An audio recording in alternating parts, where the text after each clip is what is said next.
what's up everyone? GameDad here, coming at you guys with part 2 of my current Xbox One collection. So come with me as we dive in and check out the games on the list for today. Call of Duty Black Ops 3 was released by Treyarch in 2018, and this went like way more into the future with the Black Ops franchise. It went super just advanced tech, things you can only dream of, and that's kind of what killed it for me. I didn't really care for that. I prefer the Call of Duty games that are set a little more realistic, which is probably why Modern Warfare 2 is one of my favorites.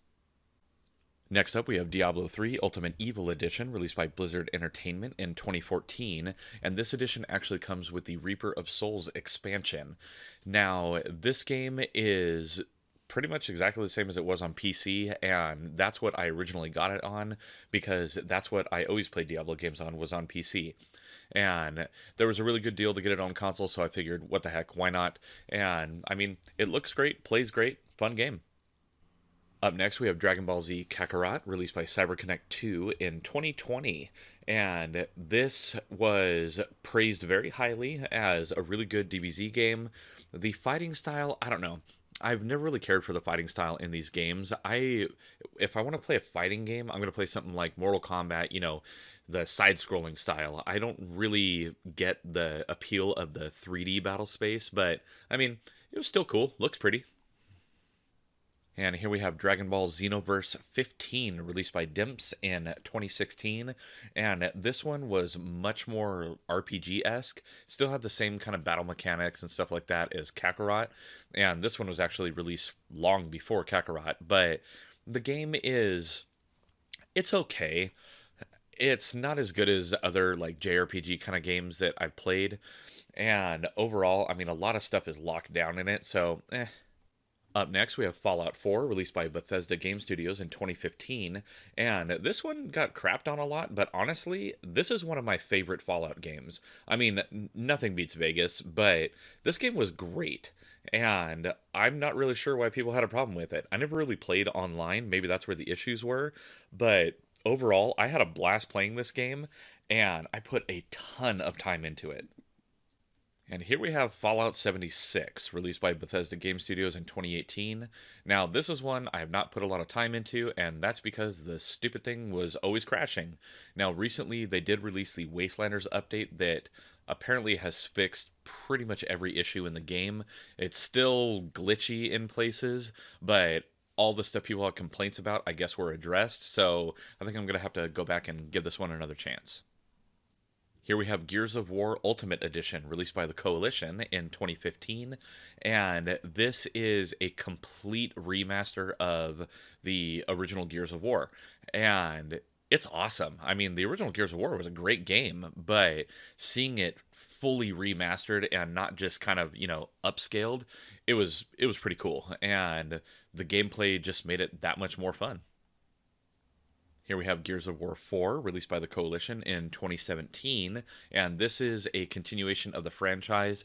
Now, this one in particular, as you can see, this is just screen cap from the very beginning of the game, because I have not played this one yet, and I didn't want to get too far into the actual story, because I still have to finish 2 and 3.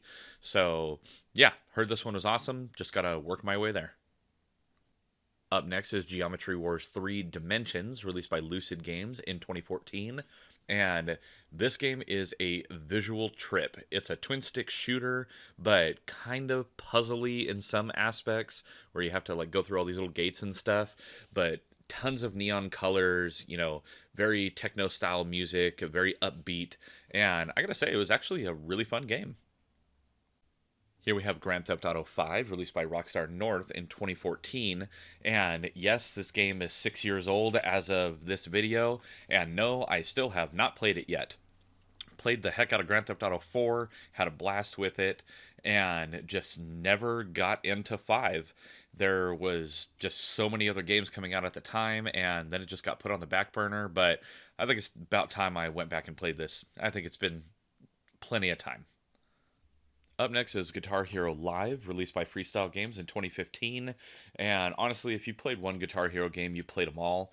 It's essentially the same thing, except the whole shtick on this one was it was live and online, and you could share tracks and buy tracks and all kinds of stuff, and the game quickly became unsupported.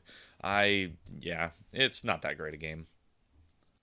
Up next is Halo 5 Guardians, released by 343 Industries in 2015, and this one is another one. I have not played it yet. I did finish Halo 4, and I got to get this one down, especially with Series X coming out and Halo Infinite. So, yeah, if this is a good game, let me know down in the comments below. I'm excited to play it.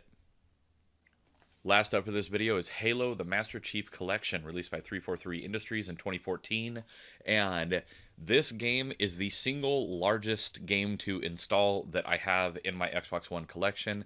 It took forever. There is so much that it has to download for this game and install. I mean, it makes sense. There's a lot of games in it and all the updated textures and all that stuff, but yeah, big game, cool collection.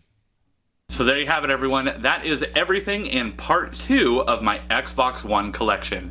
As always, let me know down in the comments below if there are any games that I should be on the lookout so far in this collection series. And while you're down there, please be sure to also hit those like and subscribe buttons, as well as that little notification bell so you get an alert every time I got a new video coming out. Now, as always, I'm GameDad. I thank you guys for watching, and I'll catch you later.